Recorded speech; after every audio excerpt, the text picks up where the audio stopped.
How Pakistan has once again shamelessly come out in support of Yasin Malik. This is the ex-Pakistani Prime Minister coming out all in support for the terrorist Yasin. Yes, Pranesh. You know, big news coming in. NIA, the National Investigation Agency, as we speak, has sought the maximum, which is the death penalty for butcher of Hindus. Yasin Malik owned up to his crime of killing Hindus, killing innocents in the valley. Today it is Judgment Day. Times Now getting viewers minute by minute updates from the courtroom. Any time now the sentencing will be pronounced by the court. While that happens, look what's happening in Pakistan. Pakistanis can't believe that one of their own, someone that they had paid and trained to bleed India, will be punished today. From the current Prime Minister to the former Prime Minister to top mantris of Pakistan, they are all now coming out to back Yasin Malik. All doubts removed, all masks have slipped. Look at this tweet, for instance. This man, here it is. This man, look at the name first. The name is Khwaja Saad Rafiq. Look at the photo. This is not Khwaja Saad Rafiq, Richa. This is Yasin Malik. Now, you can call it solidarity, but should a country be extending solidarity with a terrorist like this? But why are we surprised? Because Pakistan has done this in the past. Pakistan has done this with Osama. Pakistan continues to do this with Hafiz Saeed, Dawood Ibrahim, Sayyid Salahuddin, all the others. And now it can't get more brazen and defiant. Khwaja Saad Rafiq, who is the Federal Minister for Aviation and Railways, he's changed his profile picture and look at the man, Yasin Malik. This is a watershed today. Pakistan has removed all doubts. If people had any, Pak apologists are on test today. India wants to hear from them. Will they take a stand? Will they still endorse Pak? Because Pakistan is openly endorsing terrorist Yasin Malik. And Pranesh, we have so many such tweets that we have access here as well on this broadcast. We have the PPP, who has now also once again stated that they call upon the global community, the UN and the human rights organizations to exhort India to stop this grave injustice against Yasin Malik, who is a terrorist. Yes, Ishan, you have been closely tracking all the developments on this case from the very beginning. And today is the day when we are expecting the quantum of judgment anytime now. Well, yes, remember it was in 2017 when NIA started cracking down on all the funding cases in Jammu and Kashmir. There was raids were started because during that period in 2017-16, following the 2016 unrest in Kashmir Valley. In fact, sorry to interrupt you there, Ishan. Let me also now go across to Shehzad Poonawala of the BJP on the phone line. And Shehzad, at a time when a terrorist is awaiting his judgment call, we are seeing how the entire country, the Pakistani political circle, is coming out in support and showing solidarity and also calling upon the UN to intervene. Look, Pakistan is always better described as Atankistan, and they will always be in solidarity with terrorists.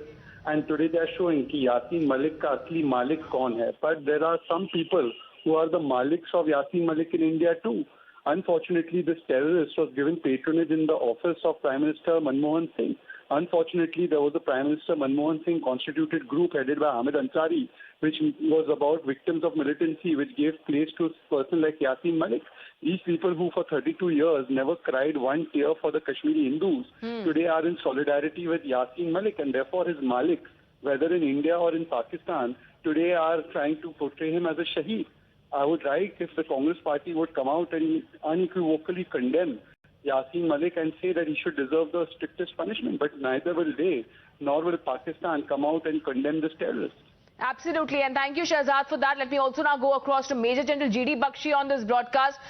General Bakshi, certainly absolutely embarrassing situation coming in for Pakistan. Once been exposed on how they're coming out in support of Yasin Malik, calling him a Kashmiri freedom movement leader and also calling in human rights activists and the UN to intervene.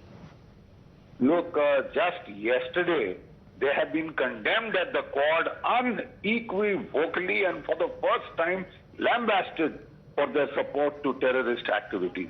What locus standi have they to interfere in India's internal affairs? They have no business poking their nose in. Yasin Malik is a mass murderer. He has been guilty of getting genocide done in Jammu and Kashmir against the Pandit, ethnic cleansing done. He needs to hang at the end of a rope. He has the blood of 4 Air Force personnel on his hand. He has the blood of several Kashmiri Pandits on his hand. And the kind of ethnic cleansing that he had ordered as the chief of the JKLF. He should have been brought to justice long ago. Thank God justice has been delayed but not denied. And at long last that the judicial system is now swinging into action to bring him to book. This man's place is at the end of a rope for the crimes that he has committed, the number of murders that he has committed. You know, and he, not only was he let scot-free, he was being paid by the intelligence agencies of Pakistan. And Sone Pe Suhaga, even our own intelligence agencies were cultivating him. Right. Because there was a diktat from that American Robin Rappel, who said that she wouldn't accept the elections conducted in Jammu and Kashmir, and we had to talk to the Hurriyat Conference. So the Hurriyat Conference was being treated and dined as a government in waiting in Jammu and Kashmir, and he was part of that traitorous setup. His place is in the gallows. Actually, his place is at the end of a rope. And we have so many families that are still waiting for justice, specifically talking about the Kashmiri Hindus. Thank you, Major General G.D. Bakshi, for joining us here on this broadcast. Going back to Ishan once again, and Ishan, you have been speaking to the Kashmiri Hindus who have suffered on the hands of terrorists like Yasin Malik. Share your experience and how this is also a day of justice for them. Well, yes, ever since Kashmir Files came, people started watching Kashmir Files. Ever since then, the Kashmiri Pandit community started gathering pace again and calling for justice and detention and, justice for all those victims who have actually been killed during the 1990s. And since then, the momentum has just grown.